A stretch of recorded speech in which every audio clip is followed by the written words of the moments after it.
I'm reading Jonah 1 verses 1 to 17. The word of the Lord came to Jonah, son of Amittai. Go to the great city of Nineveh and preach against it, because its wickedness has come up before me. But Jonah ran away from the Lord and headed for Tarshish. He went down to Joppa, where he found a ship bound for that port. After paying the fare, he went aboard and sailed for Tarshish to flee from the Lord. Then the Lord sent a great wind on the sea, and such a violent storm arose that the ship threatened to break up. All the sailors were afraid, and each cried out to his own God. And they threw the cargo into the sea to lighten the ship. But Jonah had gone below deck, where he lay down and fell into a deep sleep. The captain went to him and said, "How can you sleep? Get up and call on your God. Maybe he will take notice of us, so that we will not perish."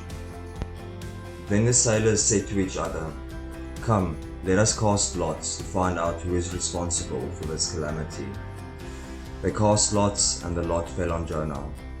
So they asked him, "Tell us, who is responsible for making all this trouble for us? What kind of work do you do? Where do you come from? What is your country? From what people are you?"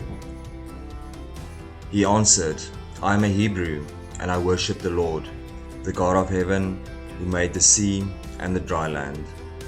This terrified them, and they asked, "What have you done?" They knew he was running away from the Lord, because he had already told them so. The sea was getting rougher and rougher, so they asked him, "What should we do to you to make the sea calm down for us?" "Pick me up and throw me into the sea," he replied, "and it will become calm. I know that it is my fault that this great storm has come upon you." Instead, the men did their best to row back to land, but they could not, for the sea grew even wilder than before. Then they cried out to the Lord, "Please, Lord, do not let us die for taking this man's life. Do not hold us accountable for killing an innocent man. For you, Lord, have done as you pleased." Then they took Jonah and threw him overboard, and the raging sea grew calm. At this the men greatly feared the Lord, and they offered a sacrifice to the Lord and made vows to him. Now the Lord provided a huge fish to swallow Jonah, and Jonah was in the belly of the fish 3 days and 3 nights.